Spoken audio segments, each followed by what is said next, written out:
नमस्कार, मैं हिमांशु कुमार। आप देख रहे हैं Bharat live. Kanhaiya Kumar CPM leader Begusarai से लोकसभा का चुनाव भी लड़ा था, लेकिन चुनाव हार गए। गिरिराज सिंह वहां से जीते थे।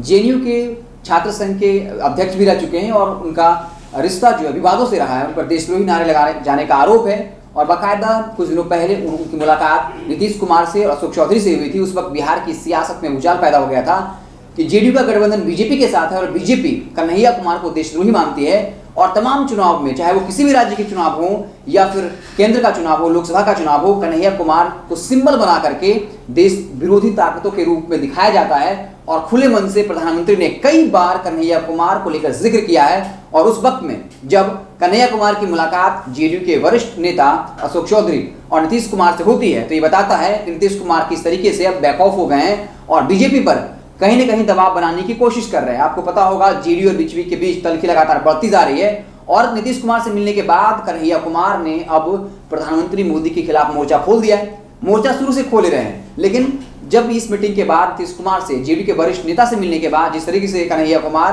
प्रधानमंत्री को लेकर आक्रामक हुए हैं और बाकायदा उन्होंने कह दिया कि जब प्रधानमंत्री बोले कि वो देश नहीं बिकने देंगे, देश नहीं झुकने देंगे, तो आप समझ जाइए कि वो देश को नई तरीके से बेचने की तैयारी कर रहे हैं। और इसको लेकर एक बात और कही कि प्रधानमंत्री मोदी हमेशा मन की बात करते हैं, लेकिन पता नहीं, मालूम नहीं वो कब लोगों के मन की बात सुनेंगे। कहा कि देश की शिक्षा व्यवस्था बदतर है और एक ही स्कूल में किसी मंत्री अधिकारी का बेटा और गरीब का लड़का नहीं पढ़ सकता, जो बताता है कि देश की शिक्षा व्यवस्था कितनी बदतर है। साथ ही साथ बिहार की शिक्षा व्यवस्था का जिक्र किया, लेकिन टारगेट प्रधानमंत्री नरेंद्र मोदी पर किया, लेकिन नीतीश कुमार पर नहीं। अब आप इस बात को समझ सकते हैं, अगर बिहार में शिक्षा व्यवस्था की स्थिति खराब है तो इसके लिए कौन जिम्मेदार है? शिक्षा मंत्रालय तो नीतीश सरकार के पास रहा है, लेकिन नीतीश कुमार के बारे में कुछ न कह करके बिहार में की शिक्षा व्यवस्था को लेकर भी प्रधानमंत्री मोदी को घेरना बताता है कि कन्हैया कुमार नीतीश कुमार से मिलने के बाद क्या नीतीश कुमार को लेकर सॉफ्ट हो गए और सीधा अटैक और आक्रामक प्रधानमंत्री नरेंद्र मोदी को लेकर हो गए।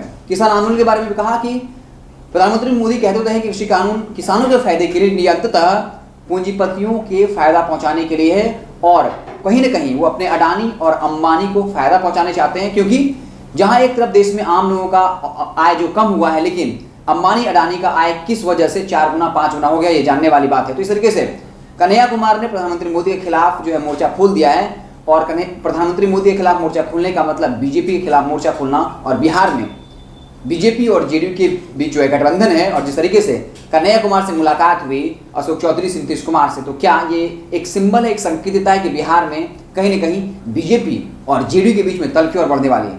आप देखते रहे भारत लाइव, हम आपको पल पल की खबरों से लगातार अपडेट करते रहेंगे। अगर ये वीडियो पसंद आई और वह बिहार के राजनीति और बिहारियत से सरोकार रखेनी तो सब्सक्राइब बटन दबा के चैनल के सब्सक्राइब कर ली। ओजे एगो घंटी बा, ओकरा बटन दबा देला से कुल सटीक और मारक खबर रुआ मुफ्त में मिल जाई। अगर रुआ पत्रकारिता के हमनी के नया प्रयोग में सहयोग कर चाहतानी तो ज्वाइन बटन दबा दी। पेटीएम नंबर नोट कर ली 9386816700। धन्यवाद।